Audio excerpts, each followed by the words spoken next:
एक जब कोई व्यक्ति उसके अंदर अवगुण होते हैं और जब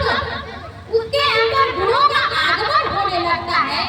तो सीधी सी बात है, अगर आप के अंदर या किसी भी चीज में अगर कोई चीज होती है उसमें एक पात्र है और वो बंद नहीं है, दोनों ओर से उसका मार्ग है और उसमें कोई वस्तु है। अगर हम इधर से कोई और वस्तु कोई और पदार्थ डालते हैं तो वो पदार्थ जाएगी और वो बाहर निकलने लगेगी। ठीक उसी प्रकार मनुष्य के अंदर जब अवगुण होता है और उसमें जब गुणों का आगमन होने लगता है तो अवगुण बाहर निकलते हैं, जो दिखाई देता है कि ये व्यक्ति तो बहुत बुरा है। तो इसे सोचना और समझना है और ध्यान से देखना है, ये भी देखना है कि हाँ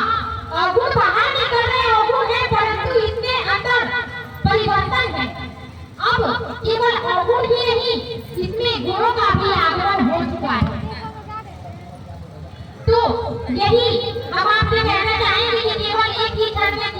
देखकर कि किसी व्यक्ति के चरित्र के विषय में उसकी मंशाओं के विषय में अनुमान ना लगाने, हर चीजों का सत्यापन करना चाहिए, उसे देखना चाहिए, समझना चाहिए। तो हम बस यही कहना चाहेंगे कि कभी भी जब आप किसी व्यक्ति से मिलते हैं या कोई है तो केवल आप उसके अवगुणों को ही ना देखें, उसके अंदर गुणों को भी देखें, क्योंकि वो दोनों ही उसके पास है, गुणों का भी आगमन उसके पास हो चुका है। और अगर किसी व्यक्ति के पास गुण है परंतु धीरे धीरे उसमें परिवर्तन ये है कि उसमें अवगुण आने लगेंगे तो गुण बाहर निकलने लगेंगे और अवगुणों का स्थान अवगुणों उसके अंदर स्थान ग्रहण करने लगेंगे तो आपको दिखाई ये देगा कि उसके पास में बहुत गुण है, परंतु आपको ये देखना है कि गुण है परंतु वो जा रहे हैं, वो स्थिर नहीं है, वो जा रहे हैं और अवगुणों का वास उसके अंदर होने लगा है। तो इन सभी पहलुओं को आपको ध्यान से देखना होगा और समझना होगा, तब आपको समझ में आएगा कि कौन से व्यक्ति का चरित्र कैसा है। और अब हम आपको एक चीज बताएंगे, प्रतिदिन रामायण को कोई पढ़ नहीं पाता है तो हम एक लोग आपको ऐसा बताएंगे कि यदि आप उसका प्रतिदिन पाठ करते हैं तो संपूर्ण रामायण का आपको फल मिलेगा। वो श्लोक कुछ इस प्रकार है, आदौ राम तपोवनादिगमनं हत्वा मृगं कांचनं वैदेहीहरणं जटायुमरणं सुग्रीवसंभाषणं बालिनिर्दलनं समुद्रतरणं लंकापुरी दाहनं पश्चात् रावण कुंभकर्णहरणं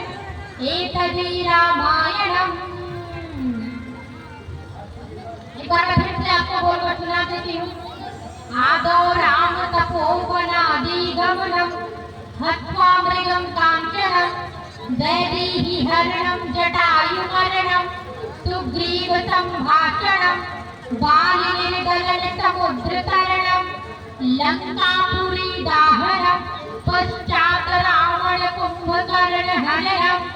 एतद् रामायणम्।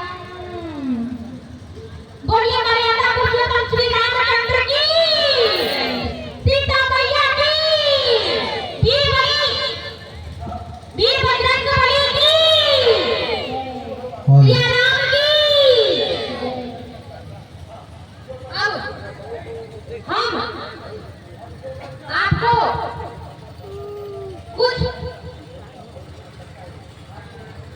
एक चीज बताना चाहेंगे कि सभी लोग वाहन चलाते हैं और वाहन चलाते हैं तो घटनाएं बहुत घटती हैं। तो मैंने भी कथा में सुना था कि एक श्लोक है, कथा में हमने भी सुना था, तो उन्होंने बताया था कि जब भी व्यक्ति कोई वाहन चलाए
થયેલું